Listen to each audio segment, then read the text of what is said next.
Olá, estamos começando mais um podcast lá do B da Notícia. O programa de hoje trazendo um convidado que há muito tempo estava prometido. Já tinha citado o nome deles nos 3 programas anteriores, dizendo que convidaria e convidei.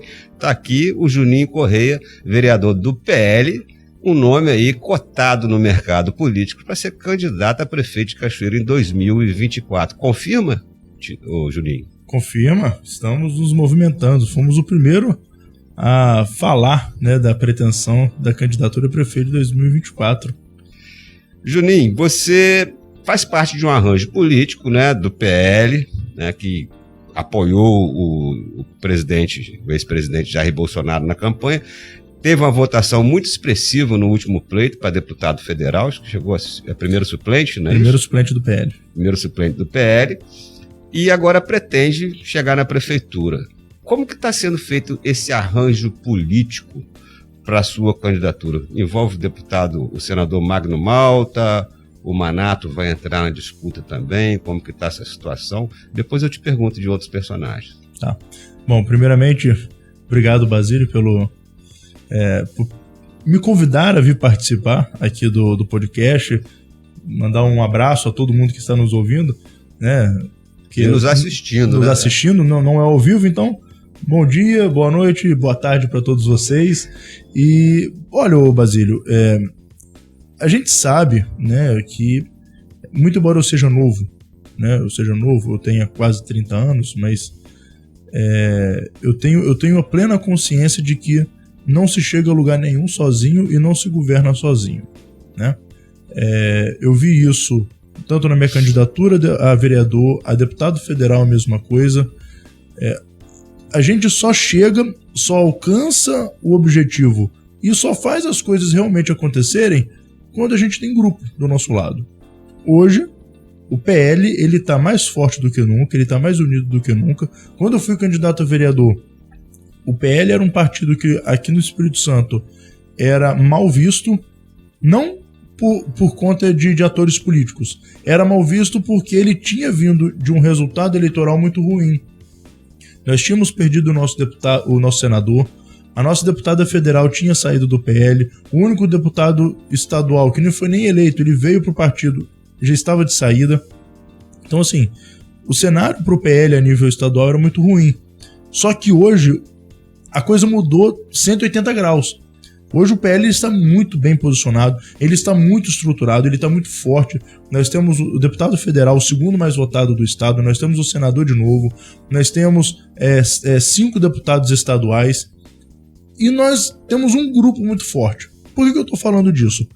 Porque é claro que um prefeito, é claro que qualquer ator político ele tem que ter boas pessoas ao seu lado, tem que ter grupo ao seu lado. Então, hoje o PL é esse grupo de base que eu tenho, onde nós temos o senador, o deputado federal e nós temos deputados estaduais, inclusive um daqui da região sul, que está conosco na base, ajudando a gente nessa movimentação, sem contar outros atores políticos externos ao PL que estão se chegando, estão se aproximando.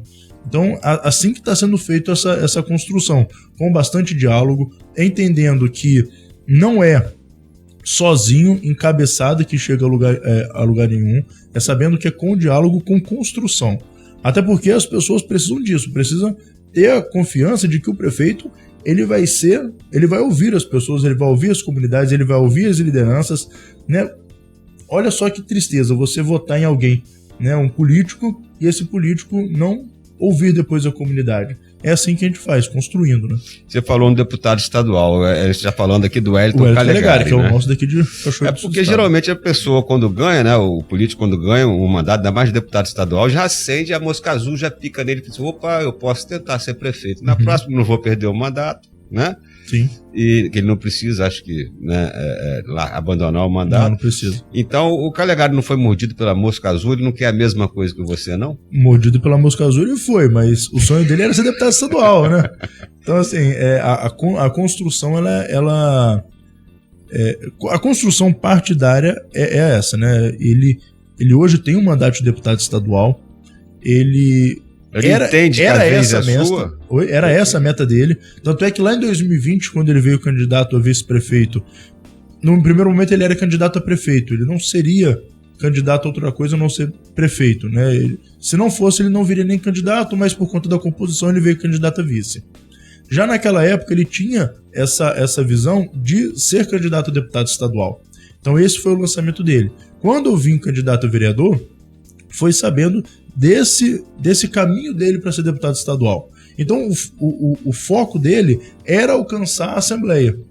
Assim como eu, quando vim candidato a deputado federal, tinha como foco alcançar o Palácio Bernardino Monteiro. Então, isso já estava bem construído. Tá bem amarrado, então. Dentro do PL está bem amarrado. O Magno já sabe, os vereadores já sabem, o Wellington já sabe. Então, assim, hoje, dentro do partido, está tudo pacificado para essa conjuntura. E é claro que agora a gente vai construir para além também do partido, né? Sabe que aqui na ilha o passarinho canta alto, o pessoal já sabe que o passarinho canta pra caramba. E andou cantando que o Ferraço estaria te apoiando, que já existia um acordo amarrado com o Ferraço. Isso é verdade? Então, na verdade, o que aconteceu foi até uma surpresa para mim.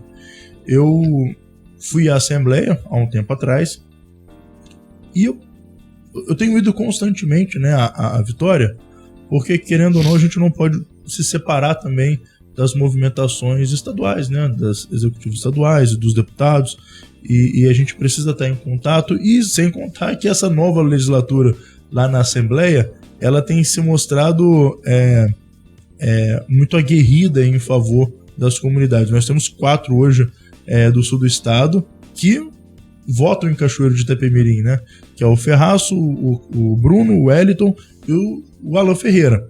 Então, nós estamos num cenário bom aqui em nível estadual. Eu estive na Assembleia e um dos gabinetes que eu fui foi o do deputado Ferraço. Conversa vai, conversa vem. Questionei ele sobre questão de eleição municipal e ele havia demonstrado interesse em apoiar minha candidatura. Mas eu achei que talvez seria uma conversa prévia. O Ferraço foi lá e colocou isso na mídia. A gente ainda não aprofundou essa conversa, sabe? Nós ainda não tivemos uma conversa mais, como é que eu posso dizer, específica sobre eleição do ano que vem, mas isso já é um demonstrativo, e ele não foi o primeiro a fazer isso, já é um demonstrativo de que os atores políticos, eles têm observado nessa minha caminhada rumo a essa possível candidatura a prefeito, como sendo, além de viável, também muito benéfico ao município. Então, eu acolho essas manifestações com uma alegria e uma responsabilidade muito grande do próximo passo, né? Que é agregar essas lideranças políticas para fazer um bom governo de Cachoeiro. Já que a gente está falando do Ferração, pai, vou falar do filho, vice-governador Ricardo Ferraço, que inclusive está governando em exercício o estado, dadas as férias do Renato Casagrande, do governador. Teve um evento recente aqui em Cachoeiro, o lançamento, a assinatura da ordem de serviço para Rodofrade. Já estou chamando de Rodofrade, para não ter que falar rodovia, eu gosto de reduzir tudo, né? Então, na assinatura da Rodofrade, você foi convidado. Aliás, foram poucas pessoas convidadas. Tinha muita gente, mas você pegar o universo de Cachoeiro, poucas pessoas convidadas a dedo. E pessoas de outros municípios também. E você foi um dos convidados pelo Ricardo, esse evento foi do Ricardo, e a classe empresarial, né, que majoritariamente apoiou o Bolsonaro nas últimas eleições. Isso já faz parte dessa amarração também? Pai e filho? Aí já eu não posso avançar para esse lado, porque eu já não sei os bastidores familiares da família Ferraço. Mas o que acontece? Para além de política, aí é aquela coisa que às vezes as pessoas elas se esquecem um pouco. Para além de política, a minha família sempre teve uma boa relação com a família Ferraço, né? Para quem não sabe, o meu avô, Cecílio Corrêa Cardoso, que eu nem conheci, morreu em 89, o meu avô. O meu avô, ele teve um restaurante no campo de aviação, lá no aeroporto, não o bairro aeroporto, no campo de aviação. Na época, quando o campo de aviação recebia viagens, recebia alguns voos comerciais. Meu avô tinha um restaurante e, por conta desse restaurante, ele tinha uma relação muito boa com o Ferraço pai, né, com o Teodorico Ferraço. Essa relação fez com que o Ricardo tivesse uma boa relação também com o meu pai. Então nós temos uma relação muito boa. Pô, o Ricardo foi secretário de Agricultura, foi vice-governador, foi senador, foi deputado estadual, tudo isso num processo... E federal, mas tudo isso num processo de crescimento da Cofril. Então, constantemente, a empresa que é do setor agro, né, porque o frigorífico mexe com selos da agricultura, dos ministérios, das secretarias. A gente sempre teve um bom contato com o Ricardo, que sempre trabalhou nessa área. Então, para além de política, né, o Ricardo, ele é um amigo da família também, e nós somos um amigo da família Ferraço. Então, assim, o convite que o Ricardo me fez, né, que eles me fizeram para poder participar, né, além de, claro, ter toda a questão política envolvida, mas também tem essa questão familiar, né? Eu acho que, acima de tudo, a gente tem que ter uma boa relação, independente de questão ideológica, sabe? Apesar de que você e o Ricardo transitam na mesma avenida da direita. O Ricardo mais centro-direita e você extrema-direita. Você é extrema-direita, Júnior? Antes de falar sobre isso, eu até fiquei surpreso, porque quando a gente... Vamos fazer uma pequena análise histórica aqui dos fatos, né? O Ricardo, em 2010, ele era o cotado para ser o candidato a governador.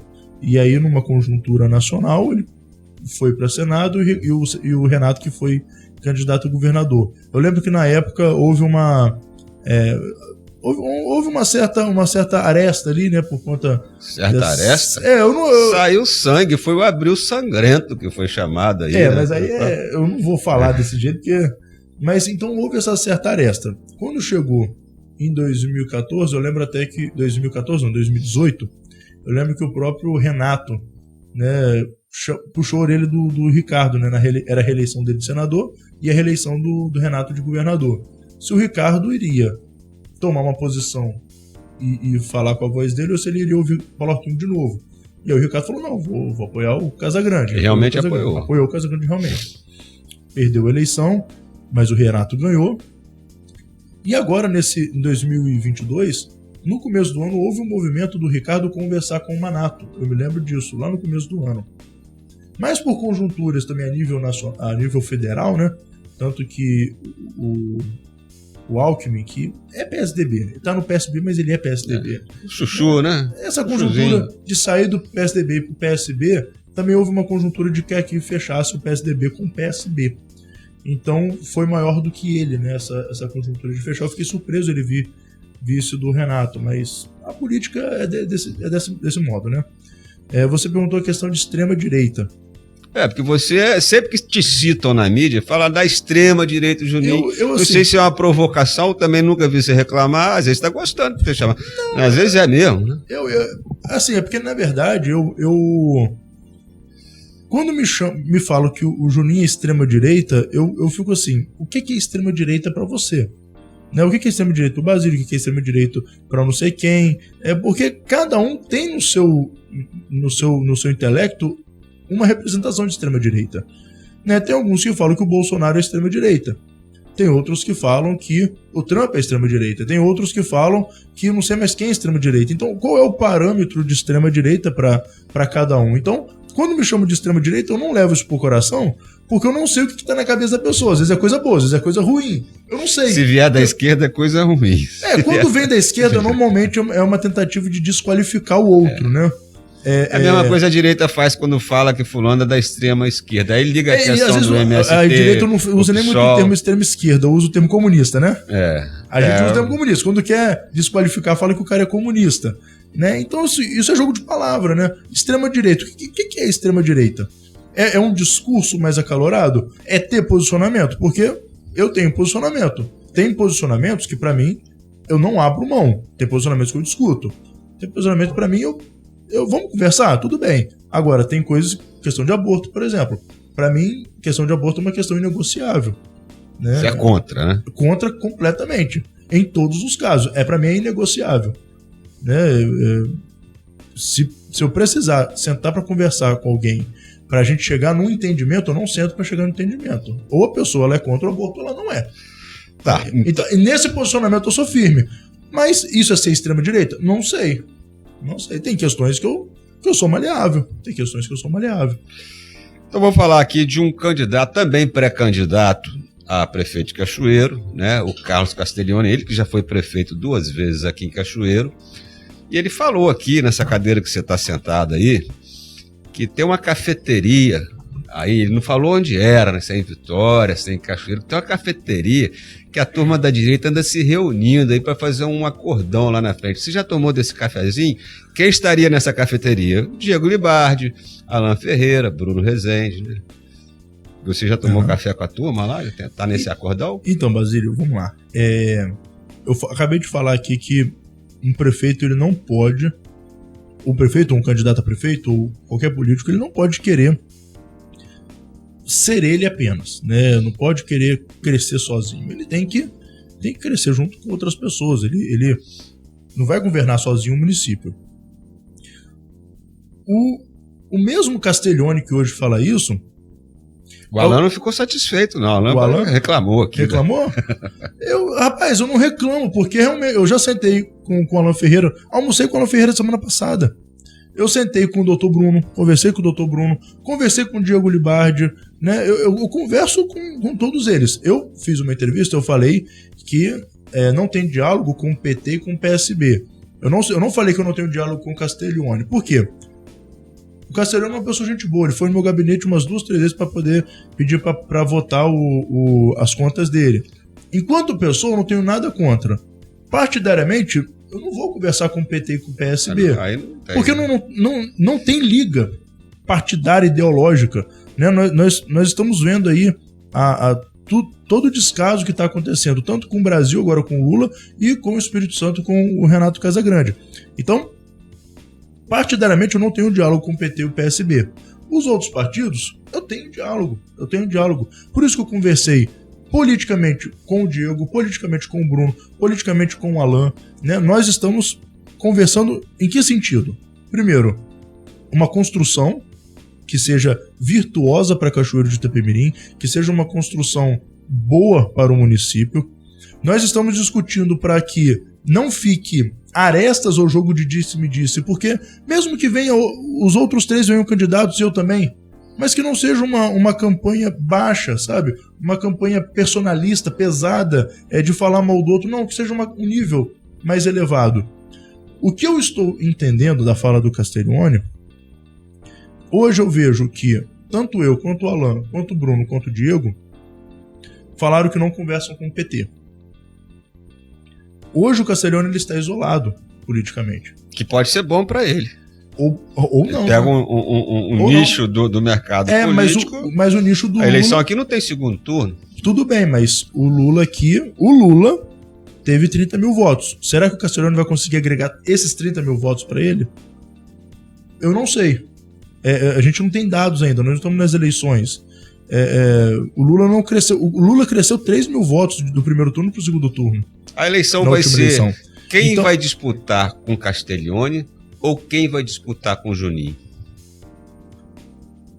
Não, é quem vai disputar para Cachoeiro de Itapemirim. Aí eu não posso dizer como é que vai ser. Mas o que eu quero dizer, pegar a polarização nacional, isso pode acontecer. Né?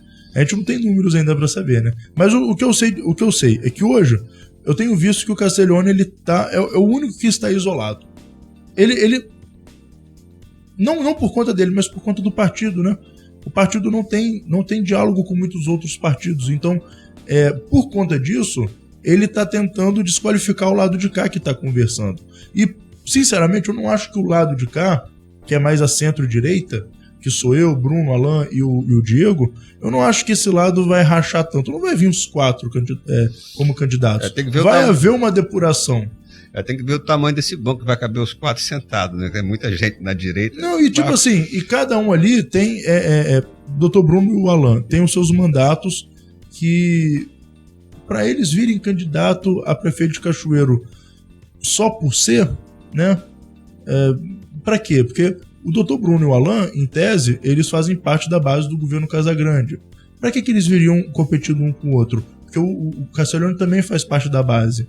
Né? Mas não tem mandato. Eles rachariam, não tem, mas está na secretaria. Eles rachariam já essa base. Eles poderiam se enfraquecer. Entende? Então acho que pode haver uma congregar ali os 3, juntamente comigo também, ou até mesmo um candidato ali. E nessa história, o Castiglione está isolado. Por isso, Castiglione tem que tentar dizer que a gente só tá tomando cafezinho, porque ele não tá tomando cafezinho. Ele está bravo porque não convidaram ele para esse cafezinho. Mas vamos adiantar que o nosso tempo já tá voando ali. Eu falei que eu falo muito. Você tá falando dessa congregação, mas aí tem um elemento aí que se chama Vitor Coelho, que é o prefeito da cidade. O Vitor, na minha avaliação, né, de analista político, ele tem uns 30, 40 mil votos na cidade. Ele termina o mandato com esse recalque, se fosse candidato a alguma coisa, porque tem muita obra na cidade. Você tem sido um opositor muito ferrenho do Vitor. Você acha? A impressão que eu tenho é essa. Você não tem medo de perder esses 40 mil votos? Porque se o cara ficar com raiva de você, ele fala assim, bom, eu voto qualquer um menos no Juninho, porque eu gosto do Vitor. Entendeu? O Vitor passa pela sua cabeça ou por essa construção, talvez um diálogo com o próprio prefeito? Então, aí que tá. Eu nunca tive oposição ferrenha ao Vitor. Eu sempre tive oposição ao governo Vitor. Foi inclusive isso que o próprio Vitor citou na entrevista, né, que ele deu pro senhor lá na Rádio Cachoeiro. Ele citou, mas falou metade da conversa, né? Ele falou que na conversa que teve comigo logo depois das eleições, eu falei que seria oposição velada. Não, eu falei que seria oposição declarada, né? Mas não ao Vitor, eu deixei isso claro para ele. Prefeito, eu não te conheço pessoalmente. Eu não conheço o Vitor Coelho, eu não vou ser oposição ao Vitor Coelho. Eu sou oposição àquilo que o partido do Vitor representa. Porque eu não concordo com um partido ou uma construção partidária em que venha mais secretários de fora de Cachoeiro do que de dentro de Cachoeiro. Altos cargos na prefeitura sejam pessoas de fora de Cachoeiro, sejam indicações de... Independente se elas fazem ou não uma boa gestão. Vou te fazer outra pergunta. O problema é esse. Cadê a boa gestão dessas pastas? Porque eu questionei o prefeito sobre obras, porque realmente, Cachoeiro virou um canteiro de obras, isso é inegável. Mas, infelizmente, virou um canteiro de obras parados. Por quê? Essas obras que o governo Casagrande entregou no ano passado, no ano retrasado, a verba pelo menos, para que fizesse campanha para ele, o Vitor não fez, está fazendo campanha para ele, depois em 2026. Isso eu não estou falando da boca para fora, querendo queimar o prefeito, eu acho que cada um tem sua estratégia. Só que a questão é a seguinte, tem que se pensar primeiro na população de Cachoeiro, não em questão eleitoral. Por que questão simples. Por que, por exemplo, lá no bairro Aeroporto, 13 ruas, por que essas 13 ruas foram abertas lá em fevereiro e até hoje elas estão abertas? Elas não foram fechadas. O que demora tanto para poder... Vou convidar o prefeito aqui. Eu não quero entrar muito nessa questão administrativa, porque o Vitor está aqui para se defender. Então, eu não sou oposição ao Vitor Coelho. Eu sou oposição à má gestão que hoje ele está à frente. Porque, para mim, as obras atrasadas do jeito que estão é uma má gestão. Principalmente em trechos importantíssimos do município, que já poderia ter tido, uma celeridade maior para o trânsito fluir, para as pessoas ficarem menos estressadas. Já é estressante passar no Guandu, já é estressante as pessoas passarem na linha vermelha, já é estressante no normal. Com obra atrasada e parada do jeito que está, é pior ainda. Isso é problema de saúde mental. Isso é problema de atraso em serviço, que tem muita gente chegando atrasada em trabalho. Isso é problema de chegar atrasado em escola. Então, assim, você afeta toda a vida de uma sociedade que não é questão ao Vitor, é questão de uma gestão, entendeu? Entendi. Mas o Vitor vai ter a oportunidade de responder. Eu não quis entrar nessa questão exatamente porque, respeitando que a pessoa não está presente. Mas vou te fazer uma outra pergunta, então. Vai que você ganha a prefeitura, né? Você ganha a eleição. Ganha a prefeitura não, porque ela não está aí embrulhada para presidente. Você ganha a eleição. E alcance, né? Você terminaria essas obras, daria essa celeridade que você está falando, porque é muita coisa realmente que o Vitor está fazendo, muita coisa em parceria, inclusive, com o governo do estado. Uhum. Não vai dar tempo de ser concluído. Não vai porque o processo administrativo, né, no serviço público é muito lento mesmo. Igual você fala, a prefeitura está atrasando. Não, é uma empresa que está fazendo a obra que está atrasando, não é a prefeitura. Ela contratou a obra por algum motivo, a coisa não está andando na velocidade que deveria. Você assumindo, essas obras vão parar, porque a gente está cansado de ver, o prefeito assume, aí fala assim, não, fazer auditoria em tudo, para tudo, e é prejudicado a população mais ainda. Como você daria continuidade a essas obras? Primeiramente, experiência própria, né? Eu me lembro muito bem disso. 2014, quando o Casa Grande perdeu o primeiro mandato, ele ia para a reeleição, ele perdeu para o Paulo Artung. Gente, o procedimento foi o mesmo modus operandi. Ele tinha obras em todo o sul do estado, o estado do Espírito Santo, que ele estava segurando na eleição, porque se ele ganhasse a reeleição, ele entregava no início do seu segundo mandato. Como ele não ganhou, ele apressou todas as obras, eu me lembro muito bem disso, era dia 30 ou 29 de dezembro de 2014, nós estamos em Atílio Viváqua para ele entregar várias obras que ele não queria deixar para o próximo governador entregar. Então, é o mesmo modus operandi que está acontecendo agora em Cachoeiro. Essa demora está sendo programada, é para ser entregue ano que vem, para poder ficar a imagem do Vitor. Eu particularmente acho que a demora pode ser tanta que ele pode chegar no ano que vem e não conseguir aditivo suficiente, ou a obra ficar tão comprometida que ele tem que começar a fazer tudo de novo. E não dá tempo dele entregar. Isso pode acontecer. A questão é o seguinte: Vitor não conseguiu entregar. Júnior ganhou a prefeitura de Cachoeiro. Ganhou não? Isso. Agora você chegou na pergunta. Entrega a obra? Entrega. Todas.